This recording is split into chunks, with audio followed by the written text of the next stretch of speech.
साथियों, आज का वीडियो थोड़ा सा लंबा हो सकता है क्योंकि आज मैं आपके साथ हर क्वेश्चंस का डिटेल्ड आंसर शेयर करूंगा। मतलब कंप्लीट नॉलेज और आकर्षक नॉलेज। जी हाँ दोस्तों, लास्ट तक बने रहिएगा, स्किप मत करिएगा। चलिए आज हम पहला क्वेश्चन महात्मा गांधी से स्टार्ट करते हैं। आप निश्चित जानिए महात्मा गांधी के ऊपर क्वेश्चन निश्चित तौर पे आएगा। पेपर में आपके क्वेश्चन ये छप चुका है, जान जाइए। चाहे वो महात्मा गांधी की आत्मकथा के बारे में हो, किताबों के बारे में हो, आंदोलन के बारे में हो, ठीक है। तो ये निश्चित जानिए कि महात्मा गांधी के ऊपर क्वेश्चन आएगा जरूर। आज 2 अक्टूबर है, महात्मा गांधी का जन्मदिन है और साथ ही साथ एक महापुरुष का जन्मदिन और है। कौन सा है, कमेंट करके आप जरूर से बताइएगा। तो आज का पहला क्वेश्चन है कि महात्मा गांधी के द्वारा किया गया पहला सत्याग्रह कौन सा था। तो इसका जो राइट आंसर है वो है चंपारण सत्याग्रह। जी हाँ दोस्तों, महात्मा गांधी के द्वारा किया गया जो पहला सत्याग्रह था वो था चंपारण सत्याग्रह। चंपारण सत्याग्रह, ठीक है। चंपारण कहाँ है? चंपारण ये बिहार में है, ठीक है। एक चीज और जानते रहिए, चंपारण दो हैं, पूर्वी चंपारण और पश्चिमी चंपारण, ठीक है। तो दोनों ही चंपारण बिहार में हैं। अब चंपारण की बात हो रही है तो आपको बता दूं, एक चंपारण मेला भी है जिसके ऊपर क्वेश्चन आता है, अक्सर पूछा जाता है कि चंपारण मेला कहाँ लगता है। तो अच्छे अच्छे लोग इस प्रश्न के ऊपर कंफ्यूज हो जाते हैं, बिहार पे टिक करके चले आते हैं, जबकि चंपारण मेला रायपुर छत्तीसगढ़ में लगता है, ठीक है। वहीं छत्तीसगढ़ का ही एक प्रसिद्ध मेला और है जिसको बोलते हैं बस्तर दशहरा। सबसे लंबा चलने वाला दशहरा मेला है, ठीक है, बस्तर, ठीक है। तो ये भी फैक्ट आपको ध्यान में रखना है, बस्तर दशहरा जो कि छत्तीसगढ़ में मनाया जाता है, ठीक है। अब अगर हम चंपारण की बात करें तो बिहार के चंपारण जिले में सन 1917 में महात्मा गांधी के द्वारा आंदोलन हुआ था, ठीक है।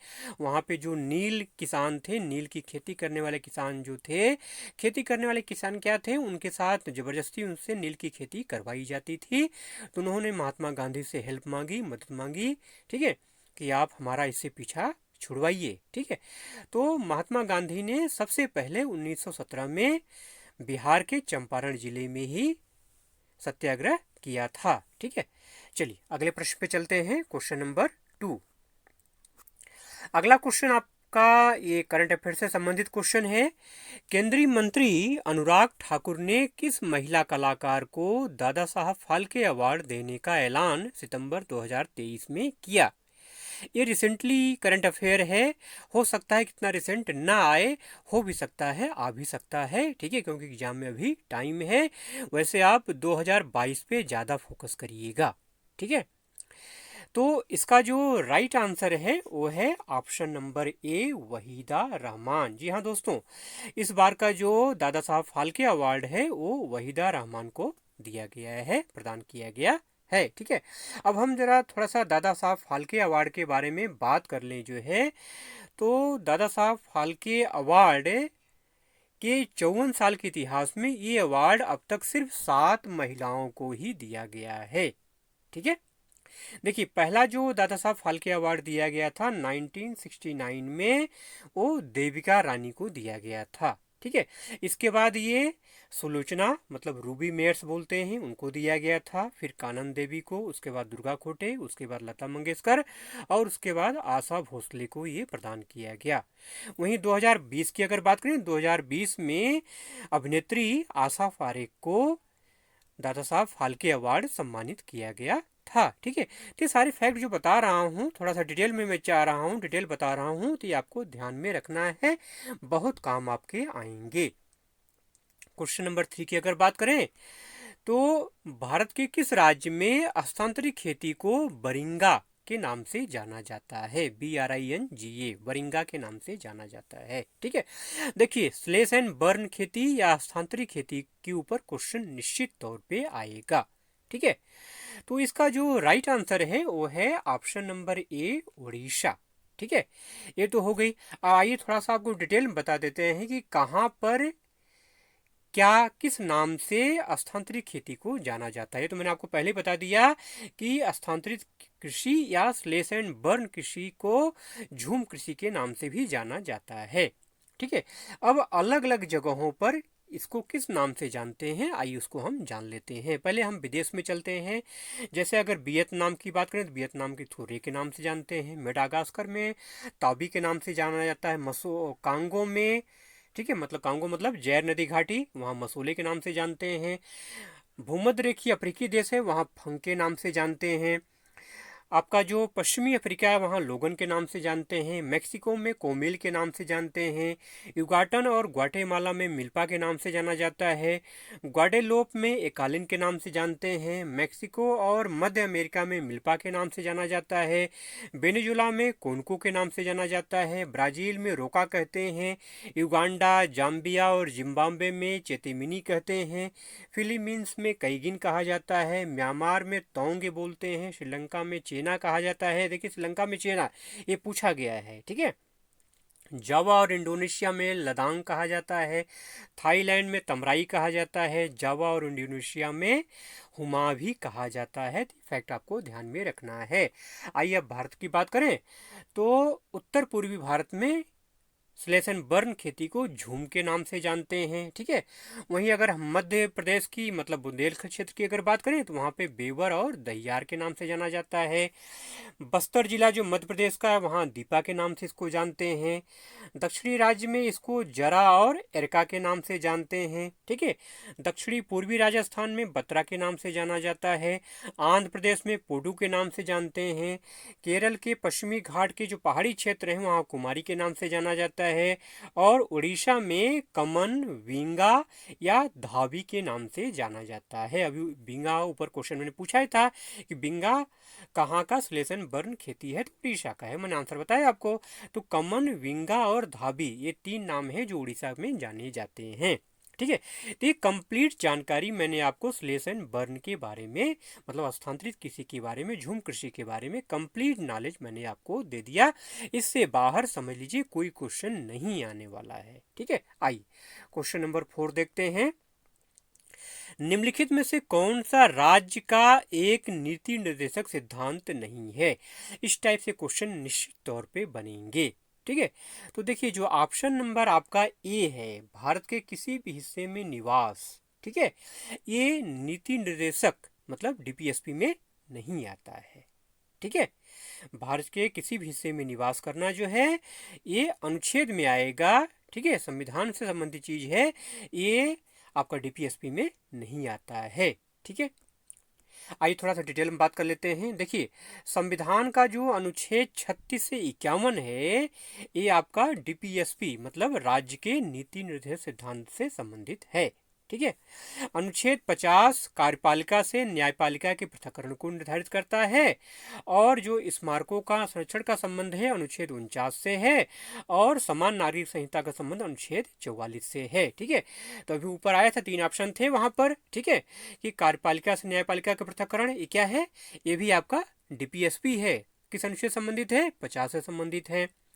ऊपर ऑप्शन में आपका स्मारकों का संरक्षण था, ये अनुच्छेद 49 से संबंधित है, ये भी डीपीएसपी है। समान नागरिक संहिता का संबंध अनुच्छेद 44 से है, ये भी डीपीएसपी है, ठीक है। लेकिन भारत के किसी भी हिस्से में निवास करना जो है ये डीपीएसपी से इसका कोई संबंध है नहीं है, ठीक है। इसलिए ऑप्शन नंबर ये इसका राइट आंसर था। क्वेश्चन नंबर 5 की अगर बात करें तो नीचे दिए गए विकल्पों में से मिल्खा सिंह की आत्मकथा का चयन कीजिए। देखिए आज के वीडियो में जो मैं क्वेश्चन करा रहा हूँ ये सारे क्वेश्चन रिपीटेड हैं और प्रीवियस ईयर्स में आए हुए हैं। छांट छांट के क्वेश्चन मैंने ये निकाला है, ठीक है। तो आपको यहाँ पे बताना है कि इसमें से कौन सी आत्मकथा मिल्खा सिंह से संबंधित है, ठीक है। तो option number D the race of my life, the race of my life ये मिल्खा सिंह की आत्मकथा है। वहीं पे अगर हम बात करें जो है short at history my obsessive journey to Olympic gold, ये पुस्तक का पूरा नाम है। ये भारतीय निशानेबाज अभिनव बिंद्रा की आत्मकथा है, ठीक है। अगला था the test of my life, ये युवराज सिंह की आत्मकथा है। ठीक है। और one life is not enough जो है ये भारत के पूर्व विदेश मंत्री और कांग्रेस के वरिष्ठ राजनेता नटवर सिंह की आत्मकथा है। ठीक है। चलिए क्वेश्चन नंबर 6 से, भारत के किस पड़ोसी देश की आधिकारिक भाषा दिवेही है? ठीक है। तो इसका जो राइट आंसर है वो है ऑप्शन नंबर सी, मालदीव। ठीक है। आइए थोड़ा सा डिटेल में इसके बारे में जान लेते हैं। देखिए दिवेही जो है ये इंडो आर्यन भाषा है और मालदीव गणराज्य की आधिकारिक भाषा है। इस भाषा के लगभग 3 लाख वक्ता हैं, जिनमें से ज़्यादातर मालदीव में और लक्षद्वीप जो कि भारत का एक केंद्रशासित प्रदेश है वहाँ पे निवास करते हैं। ठीक है। अब कुछ और हमारे जो पड़ोसी देश हैं उनकी भाषाओं की बात करें तो बांग्लादेश में बंगाली, यहाँ की मुद्रा क्या है? टका। देखिए क्यों बता रहा हूँ मैं इसको, क्योंकि ये पूछा गया है। जी हाँ दोस्तों, बांग्लादेश की भाषा क्या है, वहाँ की मुद्रा क्या है, क्वेश्चन पूछा गया है। पाकिस्तान की भाषा उर्दू है, नेपाल का नेपाली है। ठीक है। श्रीलंका का सिंघल या तमिल है और भूटान में बोली जाने वाली जो आधिकारिक भाषा है वो है जोंगखा। ठीक है। चलिए क्वेश्चन नंबर 7, सितंबर 2023 में किस देश को G20 का आधिकारिक सदस्य बनाया गया, या सितंबर 2023 में G20 में कुल कितने देश हो गए, इस टाइप का क्वेश्चन बनेगा निश्चित तौर पे।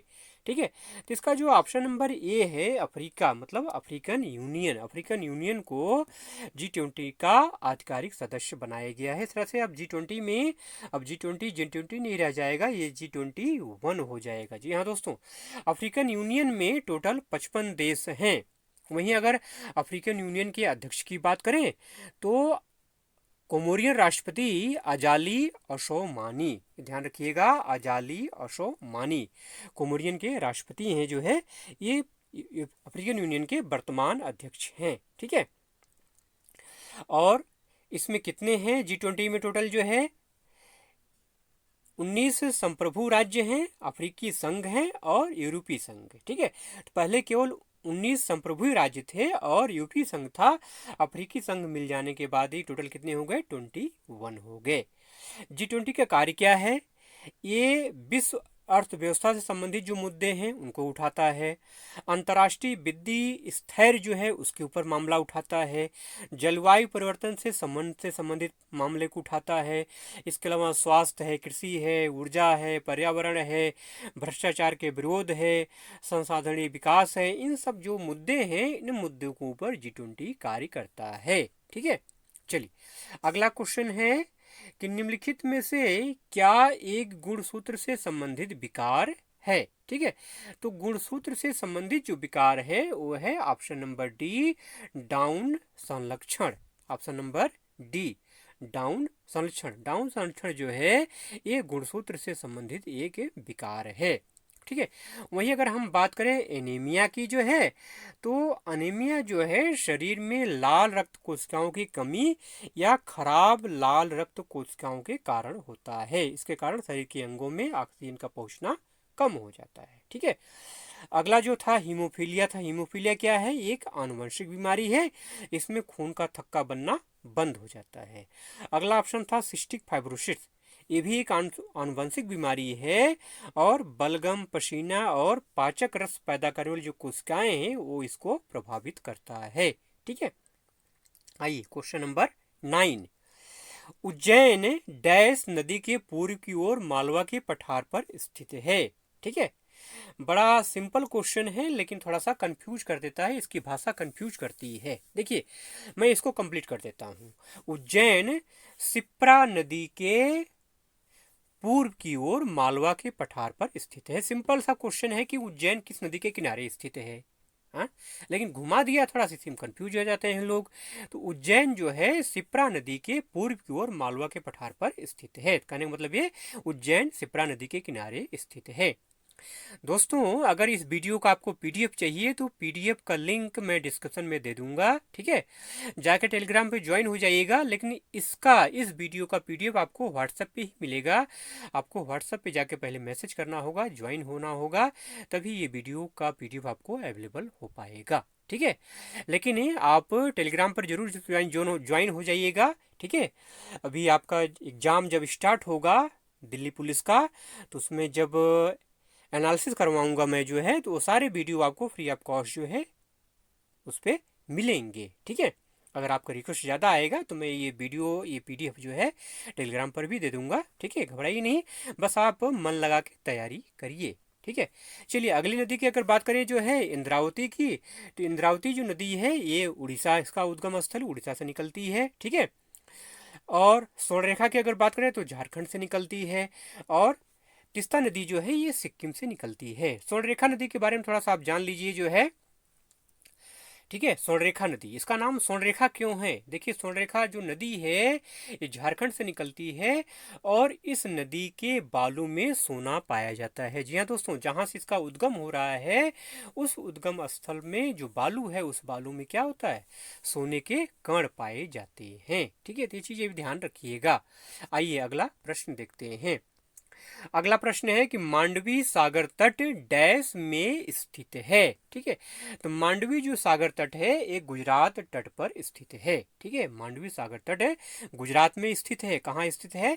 गुजरात में स्थित है। ठीक है, अगला क्वेश्चन, निम्नलिखित में से किस योजना का संबंध है वित्त मंत्रालय से नहीं है? ध्यान दीजिएगा भाषा पे, वित्त मंत्रालय से नहीं है। तो देखिए, किसान विकास पत्र, पैसे वाली बात हो रही है। ठीक है, प्रधानमंत्री गरीब कल्याण योजना, ये भी पैसे की बात है। प्रधानमंत्री सुरक्षा बीमा योजना, ये भी पैसे की बात है। ये सारी योजनाएं जो है वित्त मंत्रालय संबंधित हैं, लेकिन प्रधानमंत्री कौशल विकास योजना ये वित्त मंत्रालय से संबंधित योजना नहीं है, ये रोजगार से संबंधित योजना है। इसमें आपको प्रशिक्षण दिया जाता है, ट्रेनिंग दी जाती है। ठीक है, चलिए नेक्स्ट क्वेश्चन है कि खिलाड़ियों और उनसे संबंधित खेलों के संदर्भ में निम्नलिखित में से कौन सा युग्म सुमेलित नहीं है? तो मार्टिना हिंगिस टेनिस से संबंधित है, तो सभी लोग जानते हैं। हुसैन बोल्ट का संबंध तेज दौड़ से है, ये भी सभी लोग जानते हैं। ठीक है, माइकल फेल्प्स का संबंध तैराकी से, ये भी सभी लोग जानते हैं। लेकिन टाइगर वुड्स का संबंध स्नूकर से नहीं है। यही ऑप्शन क्या है? सही है, मतलब ये सुमेलित नहीं है। तो टाइगर वुड्स का संबंध किससे है? टाइगर वुड्स जो है ये अमेरिकी पेशेवर गोल्फ खिलाड़ी हैं, इनका संबंध है गोल्फ से है। ठीक है, क्वेश्चन नंबर 13, भारत के प्रसिद्ध स्मारकों के संदर्भ में निम्नलिखित में से कौन सा युग्म गलत है? देखिए, पहला क्या है? हजाराराम मंदिर हम्पी, ये तो सही है, हजाराराम मंदिर हम्पी में ही है। कनेरी की गुफाएं, अजंता की गुफाएं, एक एलोरा की गुफाएं, ये सब कहाँ है? मुंबई में है, ये भी ऑप्शन सही है। ठीक है, कंदरिया महादेव मंदिर खजुराहो है, ये भी ऑप्शन सही है। लेकिन होशंग शाह का जो मकबरा है दिल्ली लिखा हुआ है, यही आंसर आपको टिक करना है, लेकिन ये गलत है। होशंग शाह का मकबरा दिल्ली में नहीं है। कहाँ है ये एमपी में है, मध्य प्रदेश में है। ठीक है, इसे मध्य प्रदेश का ताजमहल भी कहा जाता है। ठीक है, देखिए, होशंग शाह का मकबरा भारत का पहला संगमरमर का मकबरा माना जाता है, इसलिए मैंने कहा ना, इसको मध्य प्रदेश का क्या कहते हैं? ताजमहल भी कहा जाता है। ठीक है, ये कहाँ है? ये मांडू मध्य प्रदेश में है। इसका निर्माण 15वीं शताब्दी में हुआ था। ठीक है, क्वेश्चन नंबर 14, 14वां क्वेश्चन देख लीजिए। किसी ग्रह का रंग निम्नलिखित में से किस गुण के द्वारा निर्धारित होता है?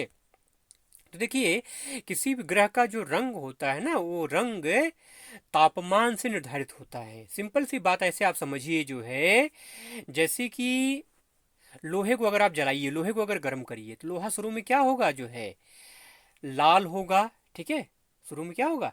लाल, उसका रंग उसका लाल होगा, फिर पीलापन आएगा, और बाद में जो एकदम गर्म हो जाएगा तो उसका रंग कैसा हो जाता है? नीला हो जाता है। तो ताप की वजह से किसी का रंग परिवर्तित होता है। तो ऑप्शन नंबर जो ए है, इसके पृष्ठ के तापमान से, किसी भी रंग ग्रह का रंग है उसके पृष्ठ के तापमान से निर्धारित होता है।